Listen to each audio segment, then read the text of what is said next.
स्वागत है आप सबका आपके अपने चैनल sscupscpdf.com पे। आज है हमारी क्लास 32 जिसमें आज हम पढ़ेंगे डिफेंस मैकेनिज्म के बारे में। इससे पहले जो हमारी लास्ट क्लास हुई थी उसमें हमने पढ़ा था कि किस तरीके से सिगमंड फ्रॉयड ने पर्सनालिटी को बांटा था और माइंड के ऊपर काम किया था कि किस तरीके से बच्चा बिहेव करता है और उनकी वजह से आगे चल के उसके अंदर थोड़ी मेंटल प्रॉब्लम्स भी आ जाती हैं। तो आज हम सिगमंड फ्रॉयड का ही एक और कॉन्सेप्ट पढ़ेंगे डिफेंस मैकेनिज्म के बारे में। अच्छा, जो नए बच्चे हमारे साथ जुड़े हैं मैं उन्हें बता दूं कि इससे पहले की जितनी भी क्लासेस हुई हैं उनका लिंक आपको नीचे डिस्क्रिप्शन बॉक्स में मिल जाएगा। प्लस ये हमारा फ्री कोर्स चल रहा है तो आप इससे रिलेटेड एक वीडियो है जो नीचे लिंक मौजूद है डिस्क्रिप्शन बॉक्स में, आप वहां से विजिट करेंगे तो आपको सारी डिटेल्स मिल जाएंगी कि हम फ्री में आपको क्या प्रोवाइड कर रहे हैं। ठीक है, तो चलो बच्चों स्टार्ट करते हैं आज की क्लास और पढ़ते हैं डिफेंस मैकेनिज्म क्या होता है, रक्षा तंत्र क्या होता है। सिगमंड फ्रॉयड के जितने भी टॉपिक हैं वो सारे ही बहुत इंपॉर्टेंट हैं और डिफेंस मैकेनिज्म से सबसे ज्यादा क्वेश्चंस आते हैं, तो आपको बहुत ही ध्यान से समझना है क्योंकि अक्सर इसमें बहुत ज्यादा कंफ्यूजन रह जाती है बच्चों को, क्योंकि एग्जाम्पल बेस पे आपको क्वेश्चन आते हैं। बच्चे जो है एग्जाम्पल से रिलेट ही नहीं कर पाते कि वहां पर कौन से डिफेंस मैकेनिज्म की बात हो रही है। ठीक है, तो सबसे पहले हम जानेंगे कि आखिर डिफेंस मैकेनिज्म होता क्या है, इसके अंदर इसमें क्या चीजें आती हैं। इससे पहले आपके लिए जानना जरूरी है कि आखिर ये होता क्या है। सबसे पहले आप ये समझिए कि हमारे लाइफ में जो है हमेशा बहुत सारी प्रॉब्लम्स आती हैं, बहुत सारे स्ट्रगल्स आते हैं, मतलब मुसीबतें आती हैं जिनसे हमें जूझना पड़ता है। अब जैसे कि कोरोना वायरस चल रहा है तो ये भी क्या है, हमारी लाइफ की बहुत बड़ी प्रॉब्लम है, बहुत बड़ी स्ट्रगल है। जब भी हमारी लाइफ में कुछ प्रॉब्लम्स आती हैं तो उनकी वजह से हमें एंजाइटी होती है, यानी कि थोड़ी सी बेचैनी होती है, हमें थोड़ा सा मतलब कि दिल में धक धक होती रहती है। कहते हैं ना कि भाई प्रॉब्लम है कैसे उसे सॉल्व करें। तो जब भी हमारी लाइफ में कुछ ऐसी प्रॉब्लम आते हैं या कुछ ऐसे स्ट्रगल आते हैं तो कभी कभी हम उन प्रॉब्लम से बचने की कोशिश करते हैं, चाहे वो हम उस बात को नजरअंदाज करके उससे बचना चाहे हम झूठ बोल के उस बात से बचना चाहे हम उस बात का इल्जाम किसी और पे लगा के उस प्रॉब्लम से बचना चाहे। हम बस क्या करते हैं, किसी भी तरीके से हमें प्रॉब्लम्स को अवॉइड करना है। अपने लाइफ की जितने भी स्ट्रगल्स है हमें उनको अवॉइड करना है। तो जिन चीजों का, जिन बातों का इस्तेमाल या फिर जो माइंड का इस्तेमाल हम करते हैं उन प्रॉब्लम से बचने के लिए, उन स्ट्रगल से बचने के लिए, उसी को कहा जाता है डिफेंस मैकेनिज्म। यानी कि डिफेंस मैकेनिज्म क्या है, एक सेफ गार्ड है, एक तरीके से एक शील्ड है। आप देख सकते हैं कि एक शील्ड की तरह काम करता है। जब भी हमारे सामने कुछ प्रॉब्लम्स आती है तो हम ऐसे से रख लेते हैं ताकि हम प्रॉब्लम्स को अवॉइड कर सके, ताकि हमें किसी भी प्रकार की एंजाइटी यानी कि चिंता होती है, फिर बेचैन हो जाते हैं, वो सब चीजें हमें ना फेस करने पड़े। तो यानी कि यहाँ पर क्या मतलब निकल के आया कि रक्षा तंत्र चिंता से बचाने के लिए सुरक्षा कवच की तरह काम करता है। ठीक है, यहाँ तक क्लियर है? अगर क्लियर है तो थम्स अप करेंगे। आपको क्लियर है कि डिफेंस मैकेनिज्म का मतलब क्या होता है। अब हम पढ़ेंगे कि अपनी लाइफ में कोई भी एक पर्सन, चाहे वो बच्चा हो चाहे वो अडल्ट हो, आज आप इस चैप्टर को अपने आप से रिलेट करके देखेंगे। हर कोई अपनी प्रॉब्लम से बचने के लिए कुछ ना कुछ सॉल्यूशंस का जुगाड़ करता है। अब उन्हीं को हम डिफेंस मैकेनिज्म में अलग अलग पार्ट में बांट देते हैं। अब 1 बाय 1 हम पढ़ते हैं। टोटल आज हम पढ़ेंगे 11 डिफेंस मैकेनिज्म के बारे में कि सिगमंड फ्रॉयड द्वारा 11 दिए गए थे। सबसे पहले ही आपको याद रखना है, क्वेश्चन में पूछ लिया जाए कि ये किसने दिए थे, तो ये सिगमंड फ्रॉयड के ही द्वारा दिया गया एक कॉन्सेप्ट है। ठीक है, स्टार्ट करें डिफेंस मैकेनिज्म के बारे में। चलिए, तो जो सबसे पहला डिफेंस मैकेनिज्म जिसके बारे में हम पढ़ेंगे उसे कहते हैं रिप्रेशन। रिप्रेशन यानी कि दमन। रिप्रेशन देखिए वर्ड से समझेंगे, लिंक करेंगे। रिप्रेशन यानी रिप्रेस करना, किसी भी चीज को दबा देना। तो यहाँ पर हम क्या करते हैं, अपने इमोशंस को दबा देते हैं। जैसे कि कोई ऐसी फीलिंग है जिससे हमें परेशानी होती है, कोई ऐसी यादें हैं जिन्हें याद करके हमें दुख होता है, हमें स्ट्रगल होता है, हमारे मन बेचैन होता है, तो ऐसी फीलिंग्स को हम परमानेंटली दबा देते हैं। मतलब ऐसी चीजों के बारे में हम सोचना ही नहीं चाहते जिनके बारे में हमें सोच के कुछ परेशानी या दुख हो। तो यहाँ पर रिप्रेशन में आप क्या करते हैं, अपने जितने भी दुख है या स्ट्रगल्स हैं, जितने भी प्रॉब्लम्स हैं, उनके बारे में आप सोचते ही नहीं हैं। मतलब चाहे कॉन्शियसली, चाहे जानबूझ के या फिर चाहे बिना जानबूझ के, आप उसके बारे में सोचते ही नहीं है। यहाँ पर जैसे आप देख सकते हैं, ये इस लड़का के ना ये सारी फीलिंग्स है, तो यहाँ पर ये क्या कर रहा है, अपनी उन फीलिंग्स को, अपनी प्रॉब्लम्स के आगे एक दीवार बना रहा है, ताकि मतलब मुझे मेरी फीलिंग्स दिखेंगी नहीं, मैंने अपनी सारी फीलिंग दूर कर दी, ना मुझे ये याद आएंगी, ना ही इनकी वजह से मैं परेशान होऊंगा। अब जैसे कि अगर मैं आपको एग्जांपल दूं, सपोज किसी के पेरेंट की, किसी की डेथ हो जाती है, ठीक है, तो हम क्या करते हैं कि हम उस बारे में सोचना ही बंद कर देते हैं, क्योंकि हमें पता है कि जब भी हम उनके बारे में याद करेंगे तो हमें बहुत दुख होगा। तो एक टाइम ऐसा आता है कि आप उनके बारे में याद ही करना बंद कर देते हैं, आपको उनकी याद ही नहीं आती है, बहुत रेयरली आपको उनकी याद आती है, क्योंकि आपको पता है कि अगर आपने उनको याद किया तो आपको दुख होगा। तो यहाँ पर क्या हुआ, आपके माइंड ने उस प्रकार के थॉट को रिप्रेस कर दिया है, यानी कि दबा दिया है, जिनकी वजह से आपको कोई प्रॉब्लम हो, कोई स्ट्रगल फेस करना हो, जिसकी वजह से आपको एंजाइटी पैदा होती है। ठीक है, तो यहाँ पे रिप्रेशन का मतलब क्लियर है, रिप्रेस कर देना अपने थॉट्स को। ठीक है, मतलब से लिंक करते चलना, कोई भी डिफिकल्टी नहीं आएगी, कोई भी क्वेश्चन आ जाए डिफेंस मैकेनिज्म का, आप इजीली इसको सॉल्व कर पाएंगे। ठीक है, चलिए नेक्स्ट की तरफ बढ़े। क्लियर है तो बोलेंगे क्लियर है मैम। अब नेक्स्ट है यहाँ पर प्रोजेक्शन। प्रोजेक्शन यानी कि प्रक्षेपण। अब इसमें क्या होता है, प्रोजेक्शन यानी कि प्रोजेक्ट करना, किसी और के ऊपर चीज को प्रोजेक्ट करना। आपके अंदर कोई भी अगर कमी है तो आप क्या करेंगे, उस कमी को दूसरे के ऊपर डाल देंगे। जैसे कि अच्छा तेरे नंबर अच्छे क्यों नहीं आए, अरे paper he out of syllabus आया था। अच्छा तेरे मार्क्स क्यों कम आए हैं, आपके मार्क्स क्यों कम आए, अरे वो मैडम ना मुझसे नफरत करती है इसलिए उसने जानबूझ के मेरे नंबर काट लिए। मतलब अपनी कमियों को किसी के ऊपर थोपना। अब सपोज अगर मैं आपको एक और एग्जांपल दूं कि आपने पढ़ाई क्यों नहीं करी, वो मेरे मम्मी पापा ने ना मुझे घुमाने ले गए थे इसलिए मैं पढ़ नहीं पाया। मतलब अपनी गलतियों का बोझा किसी और के ऊपर फोड़ दो। कहते हैं ना, आपने पाप का घड़ा मेरे ऊपर फोड़ दे आके। तो वही चीज होती है प्रोजेक्शन, मतलब कि अपनी कमियों को किसी और के ऊपर डाल देना। Impose one's own shortcoming on other. ठीक है, यहाँ पे क्लियर है, कोई भी डिफिकल्टी नहीं है। सबसे इजी, सबसे बेहतर एग्जांपल यही होगा जिससे आप फटाफट लिंक कर पाएंगे। I failed because the paper was out of syllabus. ये क्योंकि हर बच्चे का डायलॉग होता है, गारंटी है कि हर बच्चे ने जरूर बोला होगा। मैंने भी, जैसे मेरे 2-3 क्वेश्चन रह जाते थे ना, अच्छा मम्मी पूछती थी क्यों नहीं हुए भाई तेरे क्वेश्चन है, वो ये ना सिलेबस से बाहर के आए थे, सिलेबस का जितना आया तो मैंने सारा कर दिया, ये सिलेबस से बाहर के थे इसलिए मैं इसे कर नहीं पाई। तो ये हर कोई करता है, कुछ नई बात नहीं है इसमें। ठीक है, प्रोजेक्शन क्लियर है तो करेंगे थम्स अप। आगे बढ़े नेक्स्ट पे। अब नेक्स्ट यहाँ पर आता है डिनायल। डिनायल यानी कि अस्वीकरण। डिनायल से ही आप समझ जाएंगे, डिनाई करना, किसी चीज को मना कर देना, अस्वीकार करना कि ये चीज है ही नहीं।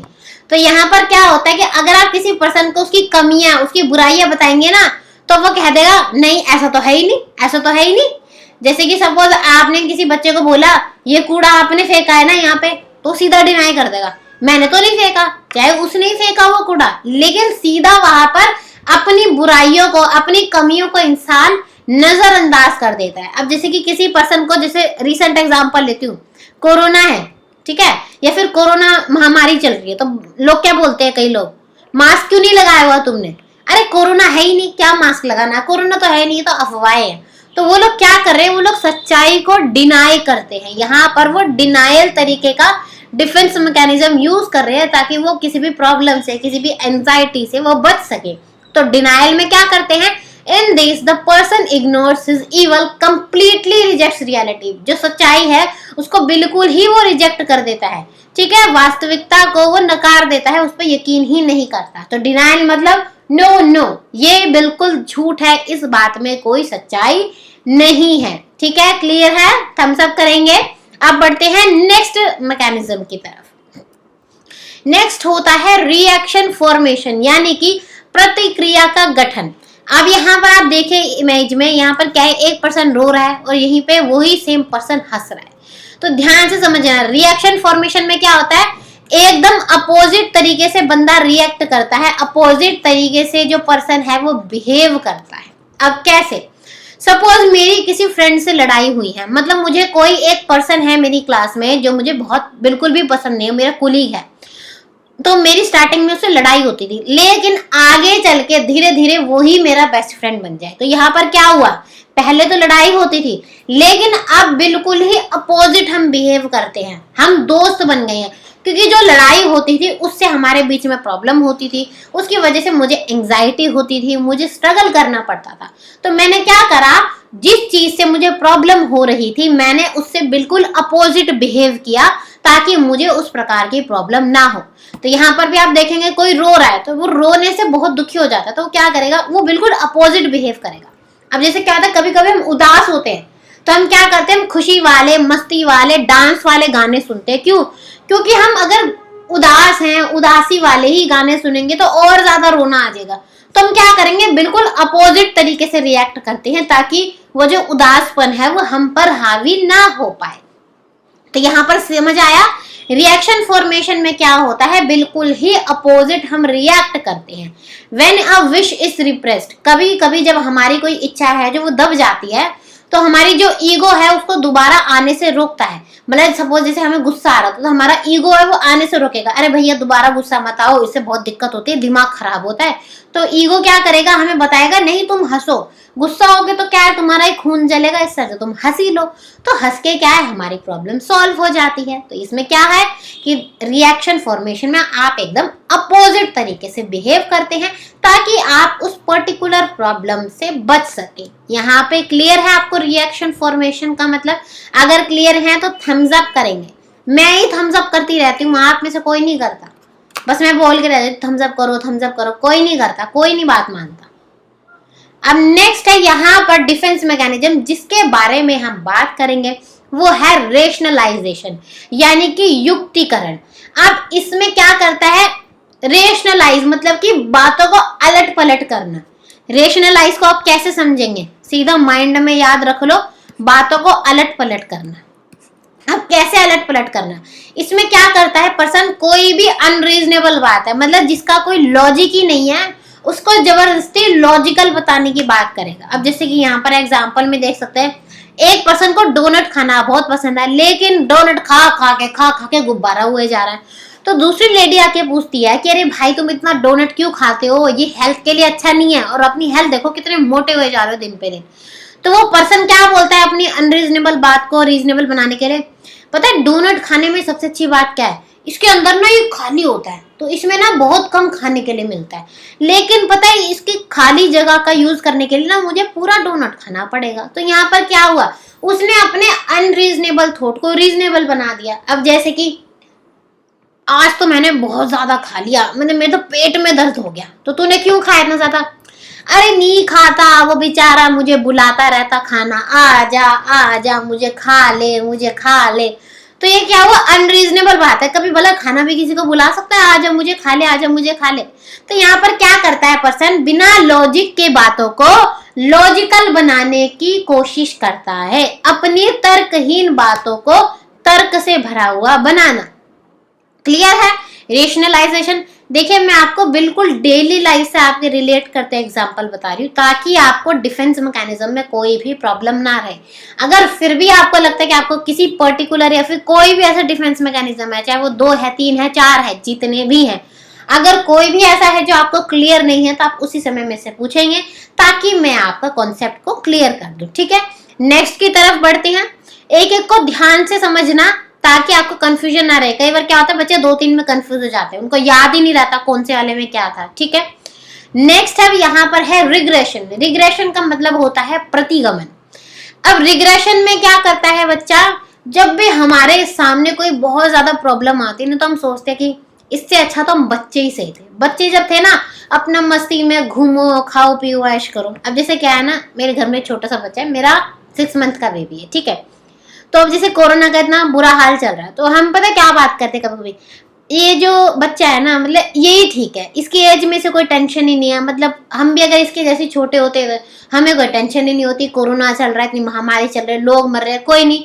यानी कि हम किसी प्रॉब्लम से बचने के लिए हम सोचते हैं कि बचपन ही अच्छा था, हम अपनी पुरानी चीजों में वापस चले जाते हैं ताकि हम अपनी प्रेजेंट लाइफ की प्रॉब्लम से बच सकें।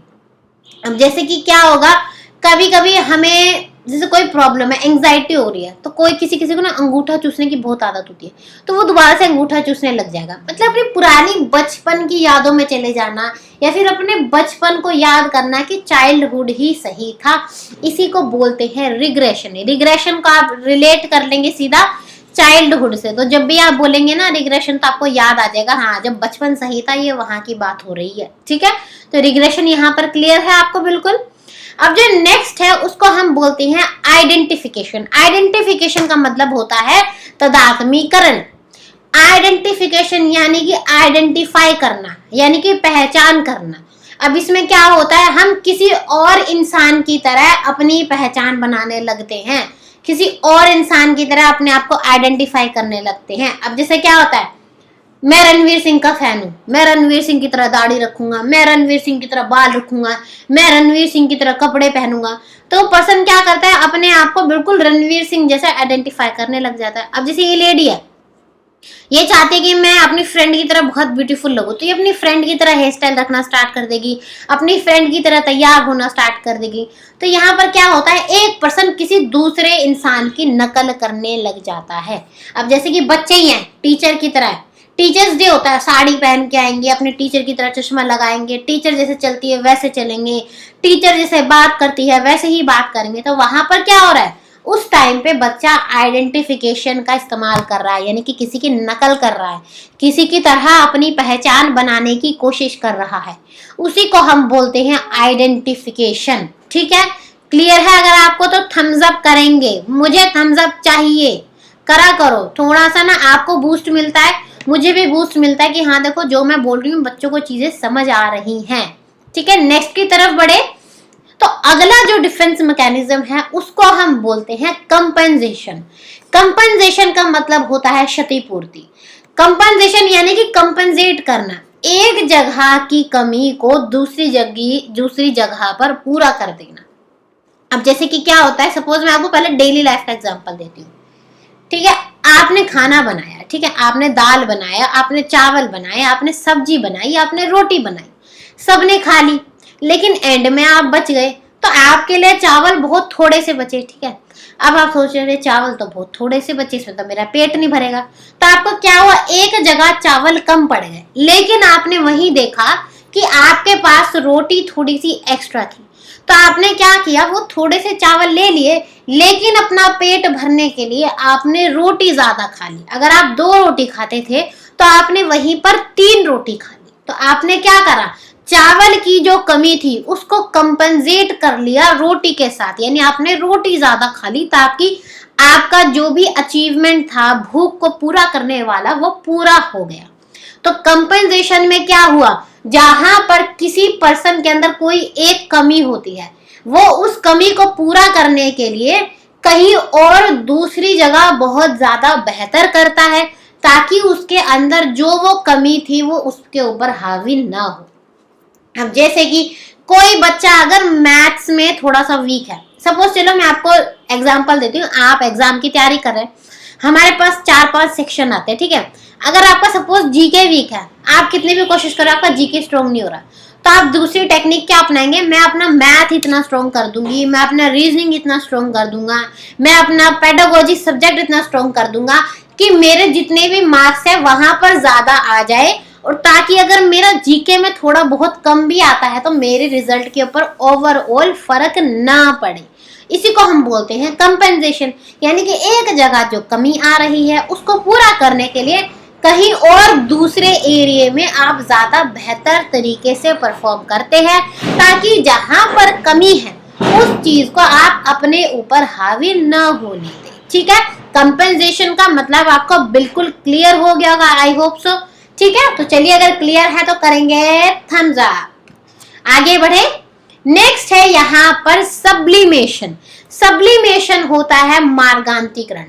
अब देखिए मार्ग, सब्लिमेशन, इसमें क्या होता है, कोई भी एक जो पर्सन है वो कोई खराब रास्ते पे चल रहा है, बुरे रास्ते पे चल रहा है, जहां पर कुछ अच्छा नहीं है, मतलब इविल की तरफ, एंटी सोशल रास्ता है, वो क्या करेगा, जब उसको समझ आएगा कि मैं अगर गलत रास्ते पे चल रहा हूँ, मैं बुराई के रास्ते पे जा रहा हूँ, और इस बुराई पे रास्ते पे चलने पे मुझे आगे जाके हानि पहुंचेगी, मुझे नुकसान होगा, तो जब उस पर्सन को वो पर्टिकुलर बात समझ आ जाएगी तो वो क्या करेगा, उस बुराई के रास्ते को छोड़कर अच्छे रास्ते पे चलना स्टार्ट कर देगा। इसी को बोलते हैं हम सब्लिमेशन। अब जैसे कि हमें पता है कि मैं रोज यहाँ पे कूड़ा गिराती हूँ, मुझे डांट पड़ती है, मुझे मम्मी से बहुत डांट पड़ती है। तो एक दिन क्या होगा, मैं सोच लूंगी नहीं ये गलत काम है, मेरे को कूड़ा नहीं गिराना है, मेरे को डांट पड़ती है, मम्मी भी परेशान होती है, मैं गलत करती हूँ। तो मैं क्या करूंगी, अगली बार से वहां कूड़ा गिराऊंगी नहीं। तो मैंने क्या करा, बुरा रास्ता छोड़ के, बुरा एंटी सोशल रास्ता छोड़ के मैंने अच्छा रास्ता पकड़ लिया। अब जैसे कई बार क्या होता है, बहुत सारे डॉन होते हैं या फिर मान लो कि बहुत दंगा फसाद करते हैं, लेकिन जब उन्हें समझ आता है कि हमने ये गलत किया, थोड़ा सा वो ध्यान लगाते तो अच्छे रास्ते पे चल देते। तो उसी को बोला जाता है sublimation. When a person changes from the मार्ग of anti social desires to the social path, जब व्यक्ति असामाजिक इच्छाओं के मार्ग से बदलकर सामाजिक मार्ग पर आ जाता है, उसी को हम बोलते हैं सब्लिमेशन। ठीक है, क्लियर है तो करेंगे थम्स अप। नेक्स्ट पे आ जाए। नेक्स्ट है यहाँ पर नेगेटिविज्म, यानी कि नकारात्मक। अब नेगेटिज्म के मतलब नेगेटिव, यानी कि जो चीज गलत है वही करना। नेगेटिविज्म में क्या होता है, आपको जिस चीज के लिए मना किया जाएगा ना, आप वही करोगे। जैसे आपने इसको बच्चे को बोला कि फूल नहीं तोड़ने हैं, फूल नहीं तोड़ना है, तो बच्चा क्या करेगा, फूल ही तोड़ेगा। अब छोटे छोटे बच्चे होते हैं, आप बोलेंगे नहीं किसी का खाना नहीं टच करना, किसी का खाना नहीं गिराना, प्लेट नहीं छूनी है, तो बच्चा जा जाके प्लेट ही टच करेगा। आप बोलोगे नहीं ये काम नहीं करना, बच्चा जबरदस्ती जाके वही काम करेगा। तो पेरेंट्स भी क्या बोलते हैं, चाहे हम कितने भी बड़े हो जाए, जिस काम को मना किया है ना उसी काम को करेगा, जा जाके उसी काम को करेगा जाके बार बार। तो ये क्या होता है, नेगेटिविज्म ही होता है। हमें क्योंकि मजा आता है, जिस काम को हमें करने से मना किया जा रहा है ना वही काम करेंगे क्योंकि हम उस चीज को एंजॉय करते हैं। तो यहाँ पर आपको नेगेटिविज्म क्लियर है, यानी कि नकारात्मक। When the child does the task he is forbidden to do, जब बच्चा उन कार्यों को करता है जिन्हें करने से उन्हें मना किया जाता है। ठीक है, आगे बढ़े। अब है यहाँ पर डिस्प्लेसमेंट, ये हमारा लास्ट मैकेनिज्म है। डिस्प्लेसमेंट को हम कहते हैं विस्थापन। डिस्प्लेसमेंट का मतलब होता है कि डिस्प्लेस करना, यानी कि जगह को बदल देना। ध्यान से समझेंगे, रिलेट करेंगे, जगह को बदल देना। अब इसमें क्या करते हैं, एग्जाम्पल, जो सबसे फेमस एग्जाम्पल है इसका, आप ऑफिस गए, आपके बॉस ने आपके ऊपर बहुत गुस्सा किया। अब बॉस ने गुस्सा किया तो वो गुस्सा आपके अंदर भर गया। अब बॉस को तो कुछ कह नहीं सकते, अब भाई बॉस को कुछ कह दिया तो वो तो नौकरी से निकाल देगा। तो आप पहले ही बहुत ज्यादा गुस्से से भरे पड़े हो, और फिर आपकी वो जो फ्रस्ट्रेशन है वो आपके घर पे जाके आपके बच्चों पर, आपके फैमिली मेंबर्स पर निकलती है। तो इसी को बोलते हैं डिस्प्लेसमेंट, मतलब कहीं और का गुस्सा कहीं और निकाल देना। तो मतलब कई बार क्या होता है ना, मम्मी पापा की लड़ाई हो गई, अब मम्मी पापा आपस में तो ज्यादा बोल नहीं रहे, तो बच्चों पे गुस्सा करते, तूने ऐसा क्यों किया, तूने ऐसा क्यों किया। तो उसी को बोलते हैं हम डिस्प्लेसमेंट। ठीक है, आई होप सो आपको सारे क्लियर हो गए होंगे। एक बार फिर भी चलो रिवाइज कर लेते हैं, सबको क्लियर कर लेते हैं एक बार को, एक सेकेंड। रिप्रेशन यानी कि अपने जो बुरे ख्याल है, अपने बुरे थॉट्स हैं उनको दबा देना। प्रोजेक्शन यानी कि अपनी गलतियों का भांडा किसी और के ऊपर फोड़ देना। डिनायल मतलब कि मैंने तो ऐसा किया ही नहीं, ये तो झूठ है। रिएक्शन फॉर्मेशन, अगर मुझे गुस्सा आ रहा है तो मैं गुस्से से बचने के लिए हंसूंगा, मैं अपोजिट तरीके से रिएक्ट करूंगा। रेशनलाइजेशन मतलब अपनी झूठी बातों को सच बनाना। ठीक है, नेक्स्ट है रिग्रेशन, अरे भैया बचपन ही अच्छा था, बचपन में कोई टेंशन नहीं थी, कभी भी खाओ सो पियो मस्त रहो। आइडेंटिफिकेशन, मुझे तो रणवीर सिंह बनना पसंद है, वो मुझे अच्छा लगता है, मैं उसी की तरह तैयार होऊंगा। कंपेंसेशन, अगर मेरा मैथ्स वीक है तो कोई बात नहीं, मैं अपना रीजनिंग, मैं अपना इंग्लिश हिंदी इतना ज्यादा स्ट्रॉन्ग कर लूंगी कि अगर मेरे मैथ्स में 1-2 नंबर कम भी आते हैं तो मैं वहां पर उससे कमी को पूरी कर लूंगी। सब्लिमेशन, नहीं ये काम करना गलत है, इस रास्ते पे चल के मुझे हानि होगी, तो मैं इस रास्ते को छोड़कर अच्छे रास्ते पर चलूंगी। नेगेटिविज्म, मुझे तो ये काम करने के लिए मना किया है लेकिन मैं यही काम करूंगी क्योंकि मुझे तो वही काम करना अच्छा लगता है जिसको करने से मुझे मना किया जाए। डिस्प्लेसमेंट, अपने बॉस पे तो गुस्सा नहीं निकाल पाया, क्या करूं, घर पे जाके चलो बीवी बच्चों पे निकाल दिया, ये कहलाता है डिस्प्लेसमेंट। अब देखो मैंने आपको इजीली पूरा डिफेंस मैकेनिज्म बता दिया है, आई होप सो, मतलब मुझे ऐसा लगता है कि आपको बिल्कुल क्लियर हो गया होगा। बहुत ही इजी वर्ड्स में, बहुत ही इजी डेली लाइफ के एग्जांपल्स के साथ आपको ये कॉन्सेप्ट पढ़ाया गया है। आई होप सो आपको जरूर अच्छा लगा होगा और आपको मजा आया होगा। अब एज यूजुअल अपना छोटा सा क्वेश्चन आंसर राउंड रखेंगे, जिसमें हम चेक करेंगे आपकी नॉलेज और आप करेंगे हमें आंसर और हम देंगे आपके आंसर्स के जवाब। तो चलिए स्टार्ट करते हैं question answer round. Ready. So the first question for today is कि जब आप अपनी फीलिंग्स यानी कि अपनी भावनाओं को किसी के ऊपर इम्पोज कर देते हैं, किसी के ऊपर डाल देते हैं, दूसरे पर्सन के ऊपर, तो वो कौन से डिफेंस मैकेनिज्म का वहां पर इस्तेमाल हो रहा है? ठीक है, ऑप्शन ए है यहां पर रिग्रेशन, ऑप्शन बी है यहां पर डिस्प्लेसमेंट,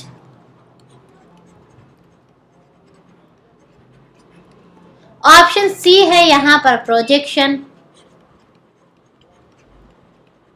एंड ऑप्शन डी है सब्लिमेशन। ध्यान से एग्जाम्पल से समझेंगे, आपको यहाँ पर ज्यादातर एग्जाम्पल ही दिए जाते हैं डिफेंस मैकेनिज्म के क्वेश्चंस को सॉल्व करने के लिए। चलिए सेकंड क्वेश्चन है, a baby sucking his thumb.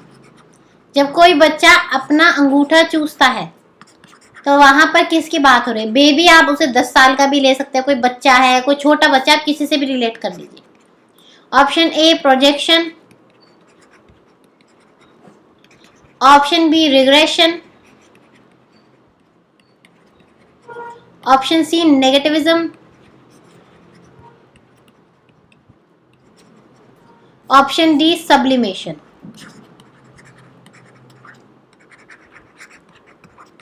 चलिए क्वेश्चन नंबर 3, जब किसी बच्चे का फर्स्ट डे था किसी नए स्कूल में, ठीक है, किसी भी नए स्कूल में, आप चाहे वो पहली बार स्कूल जा रहा है, चाहे वो उसका दोबारा स्कूल चेंज हुआ है, हमें नहीं पता, ठीक है, फर्स्ट डे है स्कूल में, तो वो छोटे बच्चों की तरह, इन्फेंट्स की तरह बहुत जोर जोर से रोना शुरू कर देता है।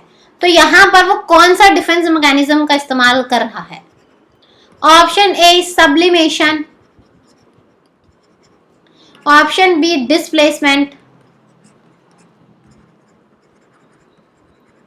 Option C regression,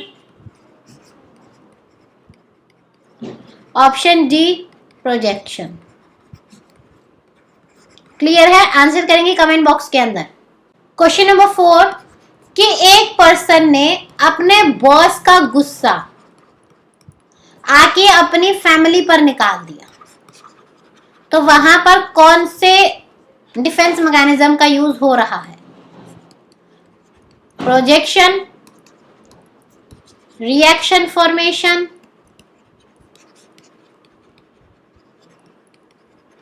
displacement, sublimation.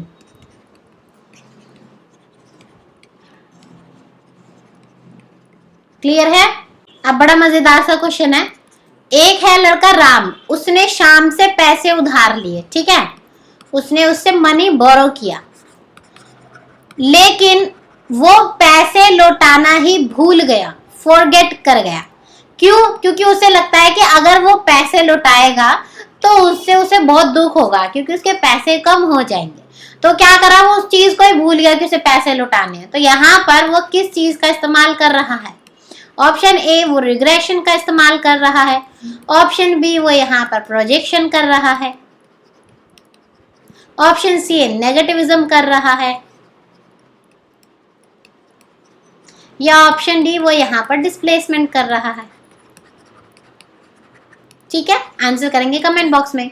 Question number 6 है कि विनय एक नाम का बच्चा है जो कि बीएड कर रहा है। उसने बीएड का एंट्रेंस एग्जाम दिया, लेकिन वो उसमें फेल हो गया, और फेल होने के बाद वो क्या बोलता है कि मुझे तो टीचर बनना ही नहीं था, मेरा तो कभी सपना ही नहीं था टीचर बनना, मैं तो ऐसे ही एग्जाम देने चला गया था।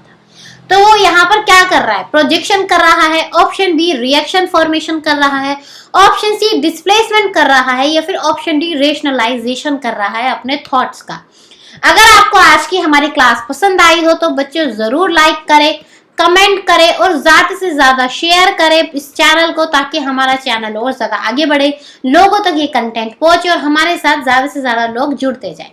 ठीक है, आज का सेशन यहीं तक था। अगर आपको मजा आया हो तो जरूर कमेंट करना। ठीक है, तो चलिए अब मिलेंगे अगली क्लास में। तब तक के लिए thank you and goodbye and stay safe, stay home.